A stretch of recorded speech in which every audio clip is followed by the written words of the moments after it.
Welcome to Anime Adventures. ஒரு நாள் ஒரு அழகான காலையில கண்ணன் காக்கையும் கனி காக்கையும் நம்ம குட்டிகளுக்காக ஒரு பாதுகாப்பான வீடு கட்டணும் முடிவு பண்ணாங்க. கனி மெதுவா அன்போட சொன்னா, நம்ம குட்டிகளுக்கு ஒரு நிம்மதியான கூடு தேடணும். ஆனா கண்ணன் சும்மா இருக்க மாட்டான்.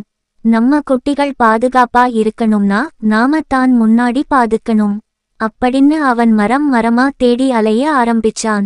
அந்த தேடலோட கடைசில ஒரு பழைய மரத்தடியில் ஒரு பாறைக்கு பக்கத்துல அமைதியான இடம் கண்டுபிடிச்சான். இதுதான் நமக்கு சரியான வீடு அப்படின்னு சந்தோஷமா சொன்னாங்க. அங்க ரெண்டும் சேர்ந்து ஒரு அழகான கூடு கட்டினாங்க.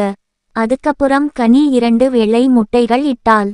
அவங்க கண்களிலே ஒரு பிரகாசம்.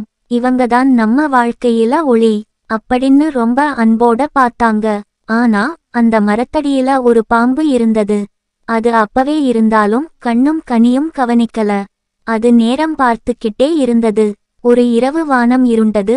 மின்னல் மின்னி இடி முழங்க அந்த இருட்டுல பாம்பு மெதுவா மேல வந்து அந்த கூடுவை நோக்கி நஞ்சு நிறைந்த விழிகளோட நகர்ந்தது. அந்த நேரத்துல கண்ணன் பாம்பை பார்த்துட்டான். கனி பாம்பு கூச்சல் போட்டான். அவங்க ரெண்டும் ஒரே ஆத்திரத்தோட பறந்தாங்க.